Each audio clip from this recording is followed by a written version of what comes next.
E aí, meus amigos do Revisão PGE, tudo certo? Eu sou Leonardo Vieira, professor de Direito Tributário do Revisão PGE e venho lançar aqui com vocês a matéria de Direito Tributário para a prova da PGE Tocantins. A gente lançou o curso Revisão Final, vocês já devem estar baixando as aulas, já devem ter baixado a aula do professor Daniel Barion e agora a gente está upando aí no nosso canal, na sua área do aluno, a aula de Direito Tributário, nossa primeira aula.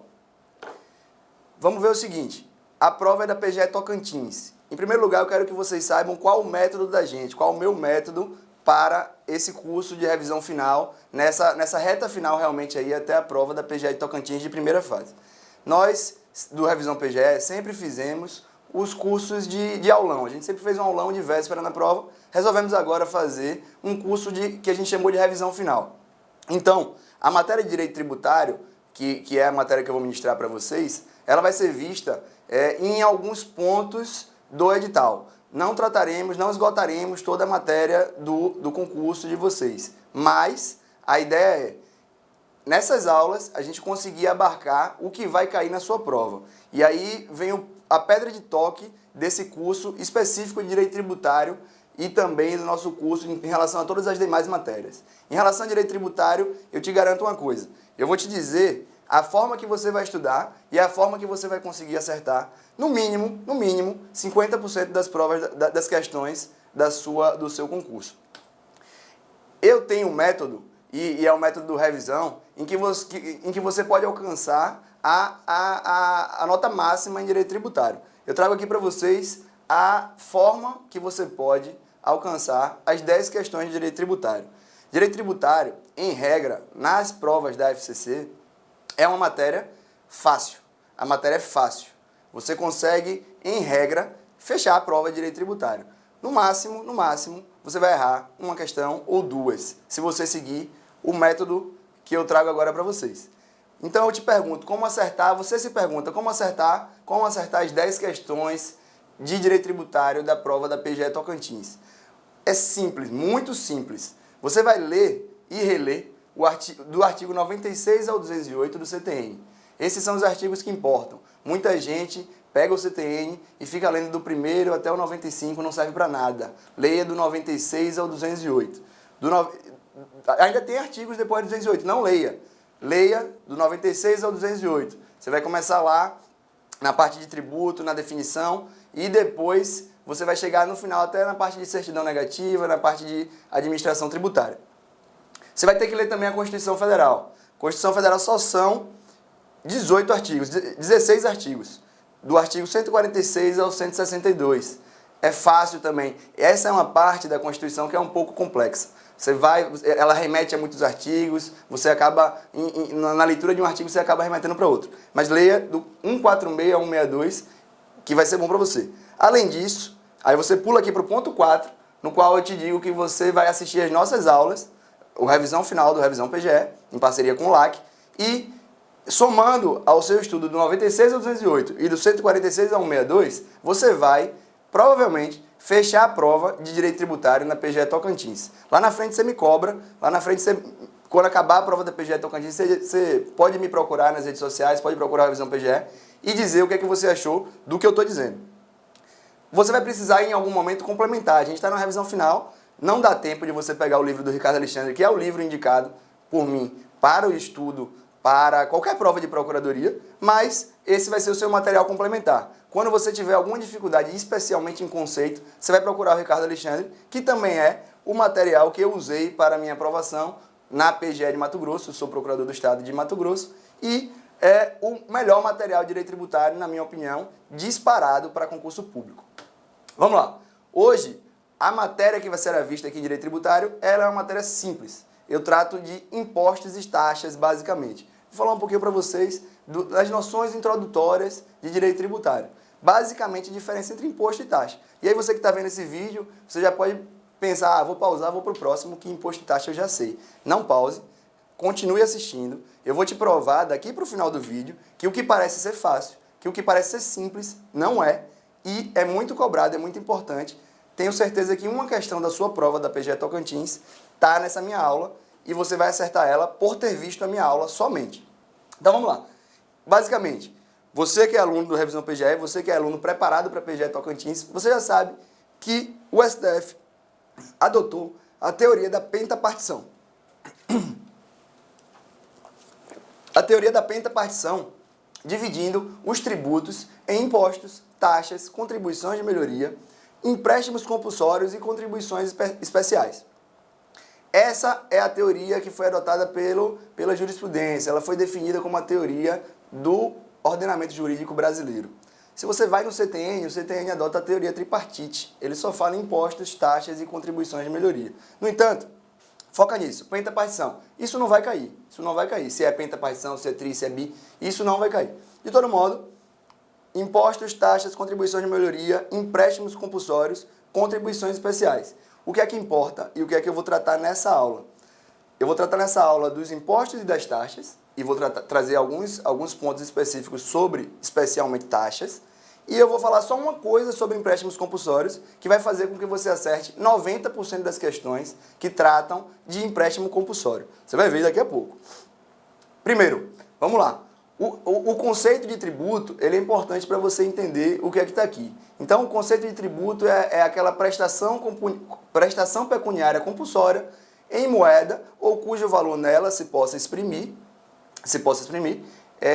instituída em lei, cobrada mediante atividade administrativa plenamente vinculada. Você decora isso. E aí, por último, você vai lembrar que ela não constitui sanção de ato ilícito. Pode anotar, se você estiver anotando a aula, e para isso que serve o curso online, pausa, volta. Tributo é prestação pecuniária compulsória em moeda ou cujo valor nela se possa exprimir, que não constitua sanção de ato ilícito, ela é prevista em lei e é cobrada mediante atividade administrativa plenamente vinculada. Esse conceito é importante. Você acha que não é importante, você acha que ele é muito simples.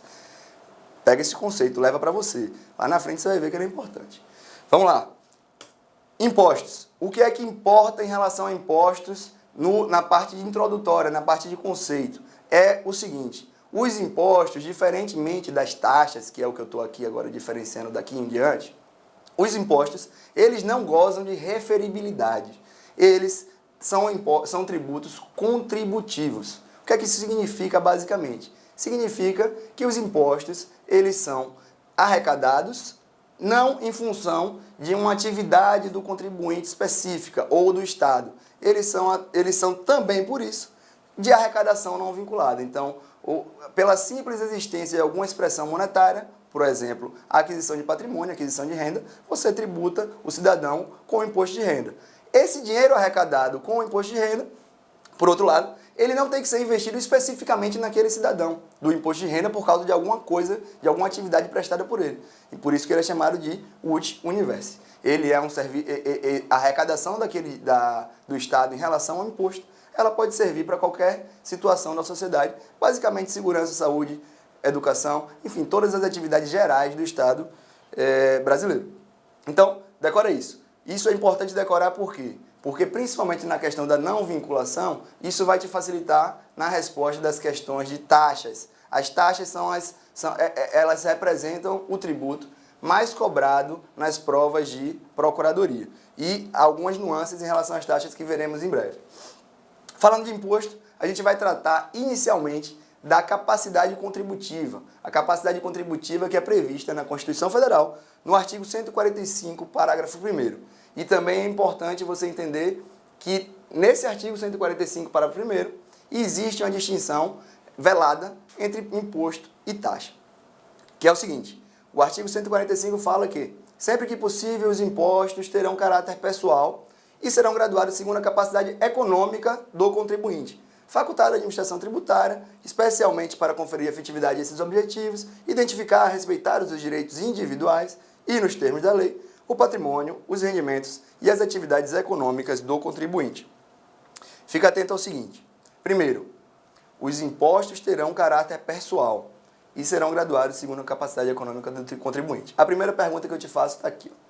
Só os impostos? São só os impostos que atendem a essa regra? Porque é o que está escrito na Constituição. E aí você leva para você provavelmente já sabe disso também, você leva para você o seguinte: o STF já disse que esse artigo, esse dispositivo, apesar de se referir somente aos impostos, ele se aplica também às taxas. Então, sempre que possível mensurar o caráter pessoal, a graduação da capacidade econômica do contribuinte em relação à imposição ou à cobrança de alguma taxa, esse princípio tem que ser observado, que é o princípio da capacidade contributiva, certo? A primeira coisa que você tem que lembrar é isso, então. Capacidade contributiva se aplica também a taxas. Vamos lá. Eles terão caráter pessoal.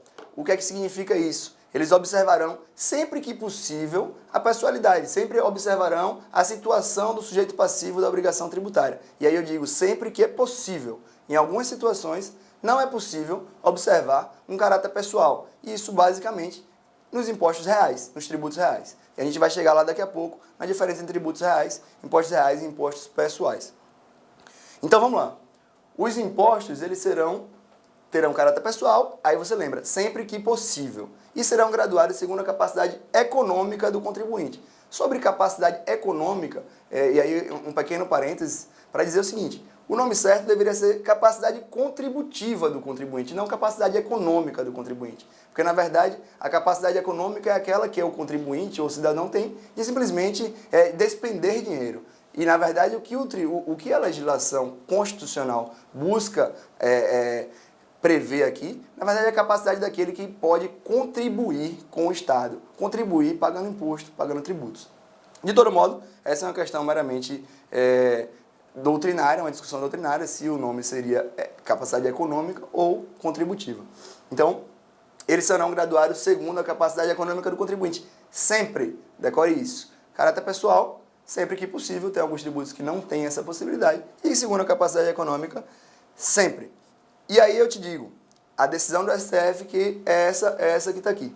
O STF decidiu que todos os impostos, independentemente de sua classificação, como de caráter real ou pessoal, podem e devem guardar relação com a capacidade contributiva do sujeito passivo, certo? Decora isso. Eu vou trazer para vocês agora a diferenciação. Essa tabela aqui, nos nossos vídeos, a gente sempre destaca que um dos melhores materiais de estudo, um dos melhores caminhos para se estudar para concurso público hoje, seja de qual carreira for, é o site Dizer o Direito do professor Márcio André.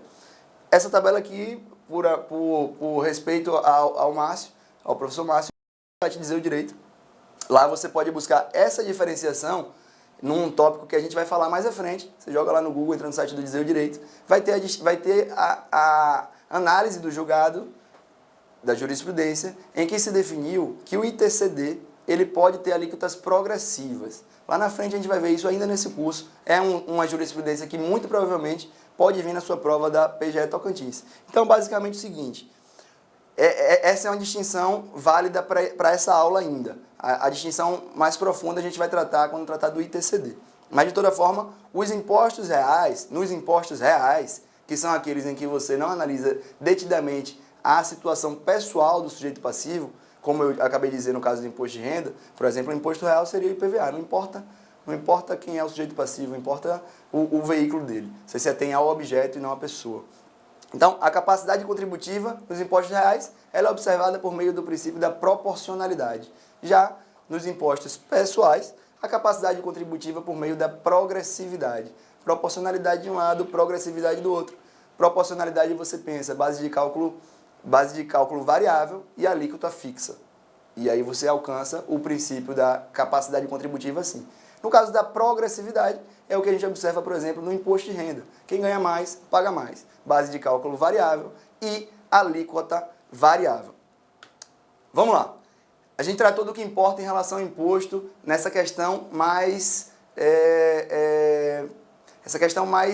doutrinária, essa questão mais inicial, de conceito, de diferenciação básica. O que você viu até agora é importante, mas agora mesmo, com as taxas, vem o que eu prevejo que vai cair na sua prova da PGE Tocantins, primeira fase. Taxas. O que importa sobre taxas é, inicialmente, o artigo 145 da Constituição Federal, inciso 2. A União, os Estados, o Distrito Federal e os municípios poderão instituir os seguintes tributos. Aí ele trata das taxas. Em primeiro lugar, quem é que pode instituir as taxas? Você lembra aí? União, Estado, Distrito Federal e município. Todos os entes federados. E como você distingue quem vai instituir a taxa? É de acordo com o exercício do poder de polícia ou com a utilização efetiva ou potencial do serviço. Então, quem é que vai instituir determinada taxa? União, Estado, município, Distrito Federal? Quem? Depende de quem está prestando o exercício do poder de polícia ou de quem está exercendo aquele determinado serviço público sobre o qual incidirá determinada taxa. E aí eu digo a vocês uma coisa, que ainda não foi cobrada em prova de concurso, mas deve estar na boca para sair uma questão desse tipo, que é a seguinte: qual é a competência, então, do Estado? Quando a gente trata em direito constitucional da competência material dos entes públicos, dos entes federados, a gente sabe que o Estado tem a competência material residual. Ele tem a competência material residual por quê? Porque na Constituição há a previsão das competências da União e a previsão das competências do município. No artigo 25, mais ou menos, fica ali. O que sobrar é do Estado. E aí, a doutrina pega e traz o seguinte: em relação às taxas, o Estado também tem competência tributária residual. Então, tudo que sobrar é do Estado. O que não tiver previsão como competência do município e da União, é o Estado que vai acabar instituindo essa taxa e cobrando. Atenta para o seguinte: exercício do poder de polícia. O exercício do poder de polícia tem que ser efetivo. É o efetivo exercício do poder de polícia. Já, no caso de serviço, ele pode ser efetivo ou potencial. É o que está previsto na Constituição Federal. E aí vem a pedra de toque quando a gente trata de taxas. Quando a gente trata de taxas, você precisa entender o seguinte: para cobrar taxa, taxa de serviço, o serviço tem que ser específico e divisível. E aí eu tenho a manha para você entender o que é específico e o que é divisível. Lá no CTN, artigo 79, ele vai dizer que específico é quando você consegue diferenciar como uma unidade autônoma de intervenção ou de interesse. Mas assim, vamos focar numa coisa. O que é que a gente precisa entender para separar específico de divisível e entender bem isso? Para um serviço ser específico, o Estado tem que poder saber para quem ele está prestando, quem é o usuário daquele serviço. Ele tem que saber para quem ele está prestando. Tem que ser possível ao Estado ver quem vai ser beneficiado por aquele serviço. Por outro lado, um serviço divisível, o cidadão, o contribuinte, ele tem que conseguir ver que o Estado está prestando aquele serviço para ele. Então, a doutrina traz até a frasezinha: tu me vês e eu te vejo. E eu trago como um bisuzinho para você decorar, é igual ao retrovisor de caminhão. Se você não vê o retrovisor do caminhão, o caminhoneiro não te vê. Então lembra disso. O Estado tem que ver o contribuinte tem que ver o Estado, para que a gente consiga entender que aquilo de fato é uma taxa. Ambos daquela relação têm que se observar, têm que conseguir se entender. E aí vem a primeira questão que pode cair na sua prova, que é a súmula vinculante 19, já antiga, mas sempre cobrada. A taxa cobrada exclusivamente em razão dos serviços públicos de coleta, remoção e tratamento ou destinação do lixo ou resíduos provenientes de imóveis não viola o artigo 145. O que é que isso significa? Se a taxa for cobrada exclusivamente em razão desse serviço, ela não viola por quê? E aí o importante é o exclusivamente. Porque a gente consegue definir quem é o beneficiado e o usuário consegue definir que o Estado de fato está beneficiando com ele, com aquele serviço. O exclusivamente, por que o STF colocou? Para evitar a criação de taxa de limpeza, de remoção e tratamento ou destinação de lixo e taxa de limpeza de logradouro público. Era isso que era feito. Você colocava a taxa embutida. E agora, com o exclusivamente, você afasta justamente a limpeza de logradouro público. Porque justamente, se você limpa o logradouro público, onde qualquer um passa, onde todo mundo vai, não há qualquer tipo de especificidade e divisibilidade. Então não pode ser remunerado, não pode ser cobrado por taxa. E aí você traz também, você consegue entender facilmente que, obviamente, a taxa não pode remunerar, não pode ser cobrada para serviço de segurança pública. Eu não posso cobrar taxa para cobrar serviço de educação. Não posso, isso tem que ser remunerado, tem que ser arrecadado por meio de imposto. Impostos são os serviços gerais, taxas os serviços singulares. Então, é o que eu trago para vocês. Tendo em vista a indivisibilidade, não pode remunerar, não pode cobrar taxa para segurança pública, diplomacia, defesa externa do país, limpeza de logradouro público, qualquer situação em que se traga um serviço geral e não específico. Nesse ponto, fica fácil de entender também a súmula vinculante 41, que todo mundo deve conhecer também. A súmula vinculante 41 diz que o serviço de iluminação pública não pode ser cobrado por taxa. Se você entender o que é taxa, entender o que é serviço específico e divisível, que fundamenta a cobrança das taxas, você vai saber que a súmula 41, ela existe. Como você vai dividir, entender a divisão ou a especificidade de uma taxa de iluminação pública, afinal, qualquer pessoa pode ser iluminado por aquele poste. Essa súmula vinculante 41, ela tem uma previsão correlata no artigo 149-A da Constituição Federal, que criou a contribuição sobre o custeio dos serviços de iluminação pública, pela Emenda Constitucional 39 de 2002. Os municípios, então, e é importante você decorar isso também, entender, os municípios e o Distrito Federal poderão instituir essa contribuição. Só os municípios e o Distrito Federal. Guarda isso, você vai entender lá na frente porque você tem que guardar isso. Municípios e Distrito Federal. Esquece Estado, esquece União. Eles não podem cobrar a COSIP.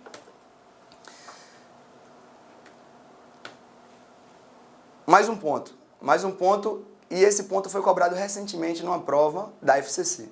É o seguinte, além das características da especificidade e da divisibilidade, as taxas, elas não podem ser cobradas sem que haja uma efetiva utilidade para o contribuinte. Isso decorre também do caráter retributivo da taxa. Lá no começo eu diferenciei esse caráter em relação aos impostos do seu caráter contributivo. Então, vê só esse julgado do STF, RE 789-218 de Minas Gerais. Não é possível exigir taxa pela emissão da guia ou carnê de cobrança de um tributo. Significa o quê? Eu te cobro um tributo, eu trago aqui o seu carnê e eu te cobro, além do tributo, o preço do carnê. E isso já foi considerado legal até em situações de direito privado. Imagine no direito público. Você cobrar a taxa para que você pague o seu tributo. Isso é o absurdo completo. O STF veio e afastou. E a FCC, no concurso da Cefaz de Pernambuco de 2015, para julgador de tributos, disse que é constitucional, e aí é o erro da questão, porque é inconstitucional, a instituição e a cobrança das taxas para emissão ou remessa de guia para pagamento de tributos, ou recolhimento, enfim. Lembra disso. E a conclusão, a justificativa é, isso não consubstancia uma atuação específica e divisível. Além do mais, e aí vem um caráter que a gente não extrai da Constituição, e sim da doutrina, que toda taxa tem que ter o seu caráter retributivo. Ela tem que devolver ao cidadão alguma coisa. Essa não devolve, ela só tira e tira e tira cada vez mais. Vamos lá. Taxas declaradas legítimas pelo STF. Legítimas, certo? São taxas que são jurisprudências sedimentadas, consolidadas, mas você leva para a sua prova para você acertar alguma questão ou ao menos excluir determinada alternativa. Taxa de fiscalização dos mercados de títulos e valores imobiliários foi declarada constitucional pelo STF, existe uma súmula, a súmula 665. A taxa de controle e fiscalização dos serviços públicos delegados, também, por meio de uma ADI, foi declarada constitucional. E a taxa de fiscalização de anúncios, também foi declarada constitucional. Lembra do seguinte, nem sempre a taxa tem que ser cobrada pelo exercício efetivo do serviço. No caso de taxa de serviço, ela pode ser pelo exercício potencial. Inclusive, existe discussão sobre o seguinte, se o serviço está à disposição do contribuinte, podendo ser feita a fiscalização, por mais que ela não foi feita, o contribuinte pode ser taxado, ele pode ser compelido a pagar determinada taxa, porque aquele serviço existe e, eventualmente, ele pode ser aplicado. E aí eu trago para vocês um julgado que demorou para sair. Não entendo como até hoje, até 2017 no caso, esse é um julgado de maio de 2017, que foi publicado lá em dezembro, ou seja, a gente está agora gravando esse curso em janeiro de 2018, é um julgado de dezembro de 2017, publicado. Diz o seguinte, a taxa de combate a incêndio é inconstitucional. Isso o candidato já devia saber muito antes do STF declarar. Existem várias legislações pelo Brasil e essa era uma legislação do município de São Paulo que foi declarada inconstitucional. Lembra disso? Taxa contra incêndio. Por que é inconstitucional? Porque o incêndio ele pode, a não ser que a gente só cobrasse a taxa de quem foi afetado pelo fogo. E o fogo afeta não só, ou pode afetar não só determinada casa, como também o meio ambiente. Enfim, ela traz um caráter geral especialmente, e esse foi um dos fundamentos do STF, porque já existe para isso o Corpo de Bombeiros, que é um órgão estadual, e também, por isso, o STF afastou a cobrança pelo município também dessa taxa, além da própria inconstitucionalidade da cobrança de taxa nesse sentido. Vamos lá. O outro ponto é o seguinte, sobre taxa. Elas não podem ter de cálculo própria do imposto. E aí isso é importante porque quando você lê, você pode se confundir e errar se você não conhecer a súmula vinculante 29 que está aqui na tela. A súmula vinculante 29 fala o seguinte, que é constitucional a adoção no valor do cálculo da taxa, no cálculo do valor de taxa, de um ou mais elementos da base de cálculo própria de determinado imposto, desde que não haja integral identidade entre uma base e outra. Ou seja, eu não posso cobrar taxa se houver integral identidade, mas se houver uma parte dela, se houver um ou mais elementos de determinada base de cálculo, eu posso cobrar. E isso fica bem claro lá quando a gente tratou na outra súmula vinculante, que fala da taxa de remoção e de limpeza de imóveis. É possível você usar a metragem do imóvel para isso. Por quê? Qual era a discussão? Posso usar a metragem do imóvel, mas como? Se essa também é a base de cálculo do IPTU. E aí o STF disse não. Você pode usar porque, de fato, isso se insere no rol de coisas que configuram o valor daquela taxa. Afinal, um imóvel maior, ele tem mais potencialidade de gerar mais lixo. E, por isso, o STF trouxe a súmula vinculante 29, que também é uma súmula que pode cair na sua prova. Para finalizar, eu trago uma última distinção, que, na verdade, essa vai no seu material de apoio. Eu quero que você leia o seu material de apoio para entender a diferença entre taxa e preço público. Isso é um assunto relativamente batido, mas que sempre é cobrado em concurso público. Então, eu quero que você lembre o seguinte, basicamente, eu quero que você leia no material de apoio da gente esse quadro. Esse quadro, vale ressaltar, ele é extraído do livro do Ricardo Alexandre. E o professor Márcio André também reproduz no site dele, por isso que eu nem fiz questão de trocar as cores para que vocês saibam que é do Dizer o Direito também. Mas é extraído do quadro do livro do Ricardo Alexandre, que é o seguinte, para entender fácil, tudo daqui para baixo decorre do primeiro ponto, que é que a taxa ela se sujeita ao regime jurídico de direito público, enquanto o preço público ele se sujeita ao regime jurídico de direito privado. Lembre disso. Daí você vai entender todo o resto.